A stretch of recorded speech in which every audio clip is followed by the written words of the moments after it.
semuanya. Salam sehat dan juga Bang Rizal Ramli, ekonom senior. Bang Rizal Ramli, selamat malam. Selamat malam. Kalau Bang Rizal Ramli ini sudah siap dengan angka data yang kemudian ini bisa menyeimbangkan ini, Mas Buniari, apa yang disampaikan oleh Pak Presiden Jokowi tadi. Coba kita dengar dulu satu di antara banyak pidato Presiden, ini soal Indonesia bisa menghadapi masa-masa krisis yang tadi juga disampaikan oleh Presiden dalam pidato kenegaraan pada hari ini. Di tengah tantangan yang berat, kita patut bersyukur Indonesia termasuk negara yang mampu menghadapi krisis global ini.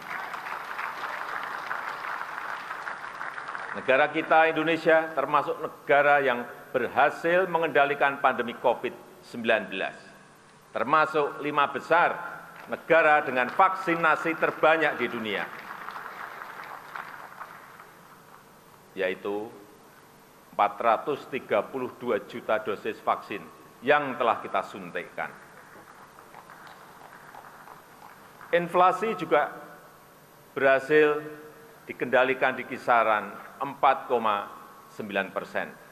Angka ini jauh di bawah rata-rata inflasi ASEAN yang berada di sekitar 7%. Dan jauh di bawah inflasi negara-negara maju yang berada di sekitar 9%. Bahkan sampai pertengahan tahun 2022 ini, APBN juga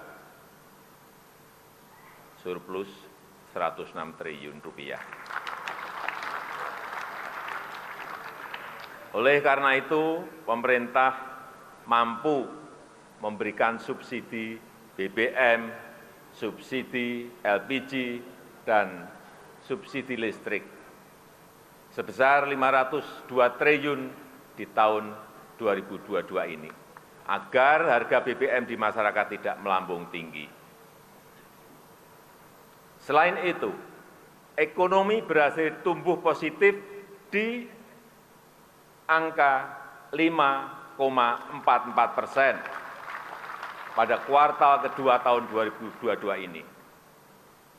Neraca perdagangan juga surplus selama 27 bulan berturut-turut. Capaian tersebut patut kita syukuri. Fundamental ekonomi Indonesia tetap sangat baik di tengah ekonomi dunia yang sedang bergolak. Di satu sisi, kita memang harus tetap waspada dan harus tetap hati-hati, namun di sisi lain, agenda-agenda besar bangsa harus terus kita lanjutkan untuk meraih Indonesia maju. Ya, saya mau langsung, Bang Rizal Ramli, ada berbagai pencapaian tadi disampaikan oleh Presiden Joko Widodo. Tampaknya ini juga mengatakan bahwa situasi saat ini jauh lebih baik. Apa catatan Anda dari beberapa poin-poin pidato Presiden ini? Apakah ada yang spesial untuk seorang Rizal Ramli?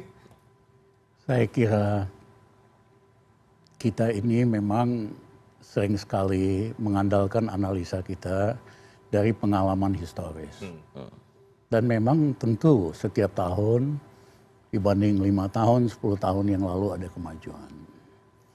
Tapi yang sangat penting juga membandingkan secara komparatif. Misalnya dengan negara-negara di ASEAN. Indonesia tumbuhnya lumayan, sekitar 5%-an. Tapi jangan lupa Vietnam tumbuh 7,7%. Filipina yang biasanya di bawah kita tumbuh 7,4%. Padahal dua negara ini tidak ada komoditi, tidak ada energi, tidak ada sumber daya alam. Artinya ketangguhan mereka untuk keluar dari krisis itu lebih banyak memang karena industri manufakturnya dan lain-lain itu sangat kompetitif. Ya, jadi kalau kita lihat dari segi itu, kita nomor 3 di ASEAN. Nah, tetapi jangan lupa bahwa hal yang positif tadi, apa yang disebut sebagai keuntungan dadakan atau windfall profit, terjadi karena faktor eksternal. Tiba-tiba ada COVID, habis itu begitu COVID-nya selesai di seluruh dunia, ada apa yang disebut pent up demand, demand yang tertunda gitu. Yang kedua adalah ada perang ini itu mengakibatkan harga komoditi, harga energi, harga pangan naik semua.